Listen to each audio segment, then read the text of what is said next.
479 BCE. On the blackened shores of Salamis, the tide drags charred wood and splintered shields. Ash clings to the sand like the ashes of memory, and the wind carries the bitter taste of salt and smoke, and something metallic, coppery, dead. The Persian fleet is gone, scattered, burned. By all accounts, Greece has won. Poets will sing of it. Sculptors will carve it into marble. The history books will call it a victory for freedom and strategy. But they won't tell you what happened here. Not yet. Because from the hills above the beach comes a sound no epic will ever mention. Screaming, high-pitched, raw, scraping the throat until all that remains is terror. It is not the cry of soldiers charging into battle, not the exhilaration of dying for glory. This is different. This is the sound of a people left behind, of daughters of Athens, Corinth, Megara, and islands whose names even the poets barely remember. They watched their fathers die and thought the worst was over. They were wrong. They are not free. They are captives. And in the months that follow, what happens to them will not be mercy. It will not be simple cruelty. It will be methodical, calculated, systematic, designed not merely to punish, but to erase an entire culture from the inside out. The poets will never sing of it. The marble will never remember. And yet, the stones themselves, the tablets buried under palace floors, the inscriptions carved by hands that knew they would be erased, they do. And today, we listen. The battle is over. The sea glitters with the wreckage of ships. Salt, smoke, and the copper tang of blood hang thick in the air. Greece has won, so the historians will say. But in the hills above the blackened beach, another sound rises, screaming. Not the scream of warriors, not the thrill of battle, not the pride of victory.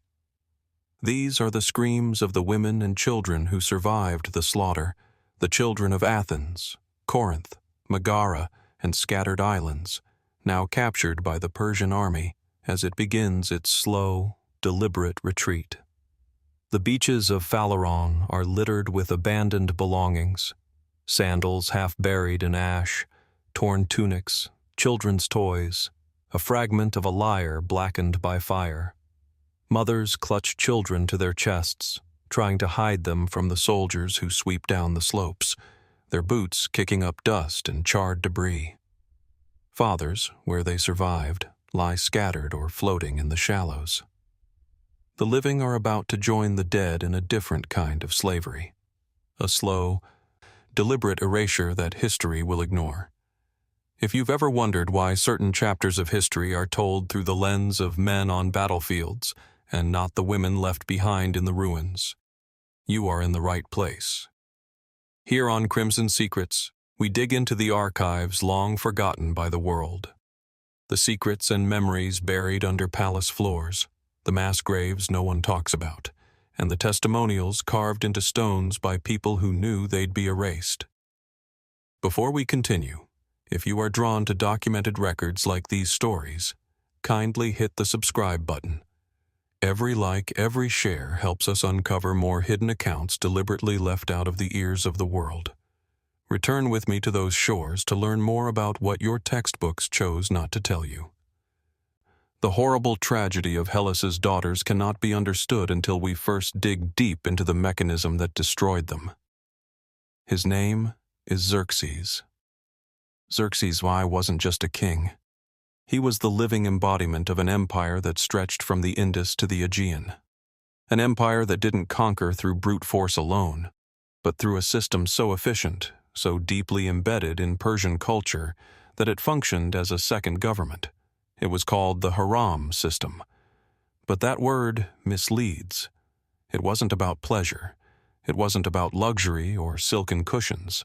It was about control, taking the daughters of your enemies and turning them into symbols of submission, breeding the next generation of mixed-blood administrators loyal to Persia, not to the lands their mothers came from.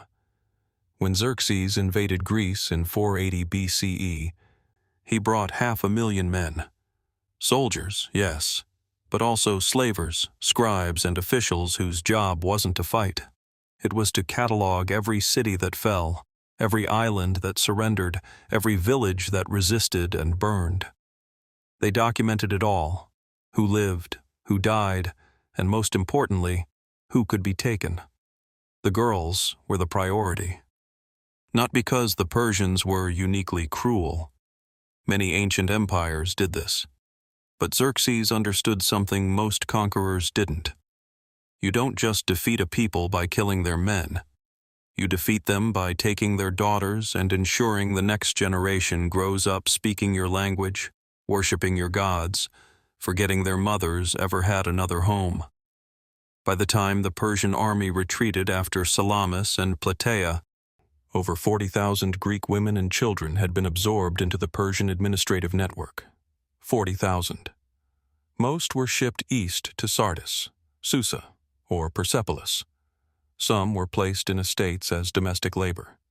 Others, especially the young daughters of noble families, were taken into the royal harem system. Not for what you think, but for integration. If this moment in history doesn't move you to learn more, you might be missing the lesson our ancestors died to teach. The most dangerous thing an empire can do isn't kill you. It's make you forget who you were. The beach at Phaleron, summer of 479 BCE. The Persian army is preparing to retreat, but not empty-handed. Greek civilians, those who didn't flee in time, too old, too young, or too stubborn to run, are being processed. That is the word the Persians used. Processed. Like grain. Like timber. Like cargo.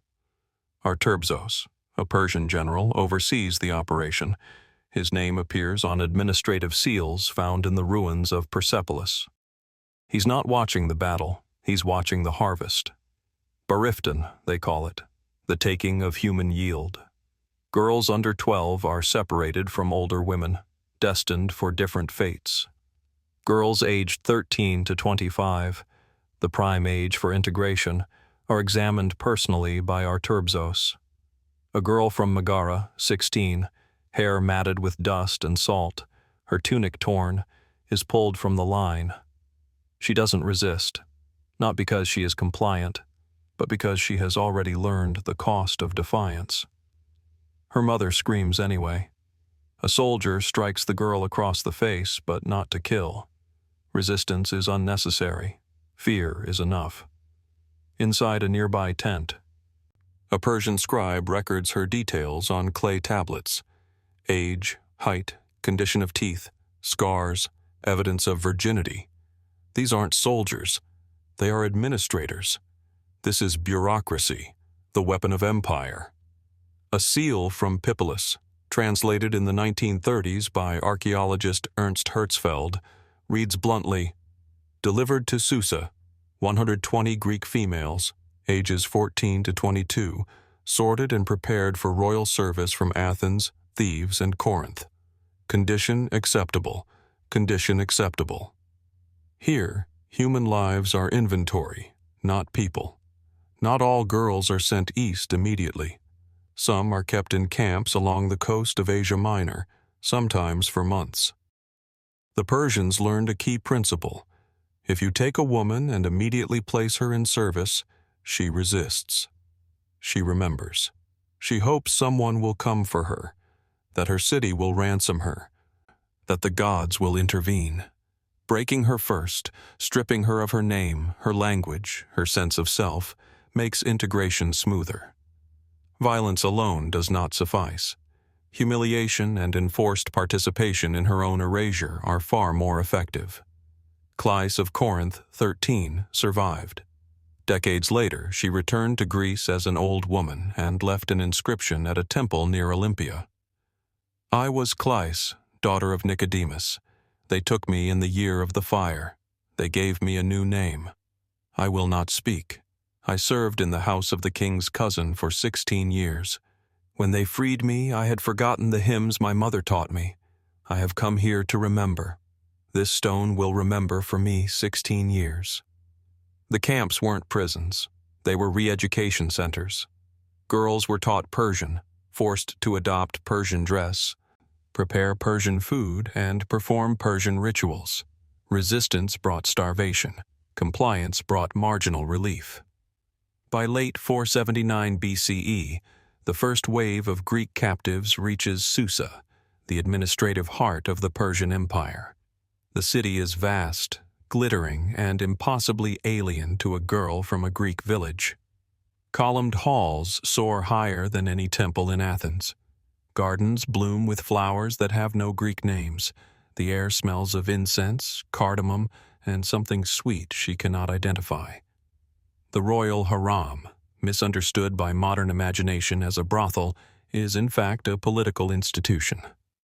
Women entering the system are divided into ranks. Domestic servants at the bottom, concubines above them, and at the top, women chosen to bear children with Persian nobles. The goal is integration, assimilation, and ultimately, the slow erasure of Greek identity. Children born of Greek mothers and Persian fathers are raised Persian, but retain enough Greek blood to act as intermediaries, administrators, and translators. This is genetic colonialism. Not every girl survives the integration. Thalia, 15, is preserved in a Babylonian administrative tablet from 477 BCE. She refused integration and was assigned to the palace weaving rooms, forced to work 14 hours daily on minimal rations. Exhaustion claimed her life after 8 months.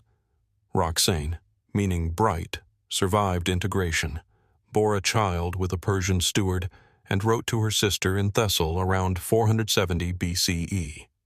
I am not who I was. I am not who I was. Harmonia of Eretria returned home 12 years later at 28, with a child fathered by a Persian noble. Her hometown refused her.